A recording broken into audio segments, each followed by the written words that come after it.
It's not disappointment, with Senegal actually getting a win under their belt in their opening clash on Tuesday. It's an inability to defend set pieces, with all of the continent's quintet, including the Lions of Teranga, being undone by goals from corners and free kicks. Remarkably, the first 7 goals conceded by African teams at this year's tournament were all resulting from set pieces.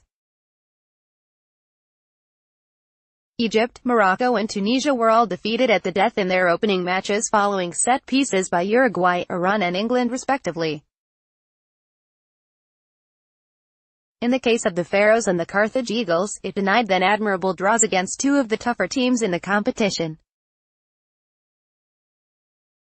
For Morocco, even a draw would have been an underwhelming result against Iran, but conceding late sent their campaign into a downward spiral from which it never recovered, and they were the first team officially eliminated from the competition. The Atlas Lions gave a good account of themselves in their second group game on Wednesday, where they largely outplayed the European champions Portugal. However, they never recovered from a 4th-minute winner from Cristiano Ronaldo, who headed home after, you guessed it, a corner. Morocco go home after largely bossing both of their matches. They were comfortably the better, more proactive team in both, but after conceding twice from set pieces. Nigeria, too, disappointed in their opener against Croatia, although they did largely limit the Europeans' chances on goal, at least during open play. Croatia opened the scoring from a corner when Agenakaro Idibo deflected Mario Mandzukic's effort past Francis Uzoho. The contest was taken out of their reach when William Troost-Ekong hauled down Mandzukic in the box and the referee awarded a penalty which Luka Modric duly dispatched. If it's not set pieces, it's own goals conceded by the African sides at the Indeed, the Poles' goal, which was enough to set up a nervy finale, came when Grzegorz Krychowiak headed home from Kamil Grosicki's free kick. Again, another set piece, and another African side who are unable to defend it effectively. That this should happen for Senegal, whose physical prowess, height, athleticism, and aerial threat should give them an advantage in set-piece situations, is particularly concerning. Another update. How African sides have conceded goals at the Ross, June 19, 2018. Only in Egypt's 3-1 defeat by Russia on Tuesday, when all 3 goals came from open play, did Africa's sides concede a goal that didn't come from a set piece. Tallying up, Africa have conceded 11 goals in 7 matches so far this tournament, with 8 of the goals in 6 of the matches coming from set pieces. Nigeria, Tunisia and Senegal have, at the time of writing, only been undone by set pieces, while Morocco have already been eliminated after conceding twice, with both goals coming from set pieces. It's a frustrating statistic.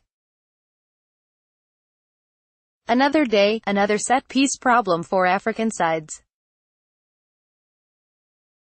Obviously, physical qualities and technical delivery make a difference, but proficient drilling on the training ground, as well as a coherent strategy, can make set pieces an area of strength for a side, both offensively and defensively.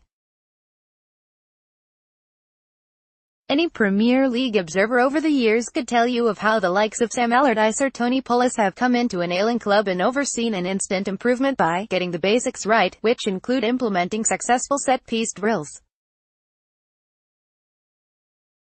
Concentration, focus, and players of the right mentality are also imperative.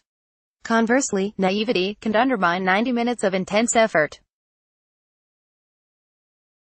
One can perhaps forgive teenage goalkeeper Francis Uzoho for not yet having the authority to organize his defense yet, although Mohamed Amin Ben Amour's careless late play to give England a corner at the death versus Tunisia cannot be excused. Certainly, Nigeria have little excuse for their struggles against Poland, particularly after their failings from set pieces were exposed during the pre-tournament friendlies. For Gernot Rohr to still be having problems from these areas at the World Cup represents, surely, a failing on the part of him and his coaching staff. It may be a similar story for Hervé Renard of Morocco. He's constructed a team with such an excellent defensive schema. They didn't concede at all during the qualifiers and haven't let one in from open play here, but who have twice been undone by set pieces in Russia. Individual mistakes have certainly played their part, but as Rohr acknowledged after his side's opener, Nigeria need to be more professional on set pieces. Perhaps Africa's failure to deal with set pieces during this summer's tournament is simply due to a failing on the part of the continent's coaches, homegrown or otherwise, to implement a professional enough approach to and training strategy for defending corners and free kicks. Unless Tunisia, Nigeria and Senegal can make improvements quickly, Africa's Achilles heel and Russia may see that trio swiftly following Egypt and Morocco to the exit door.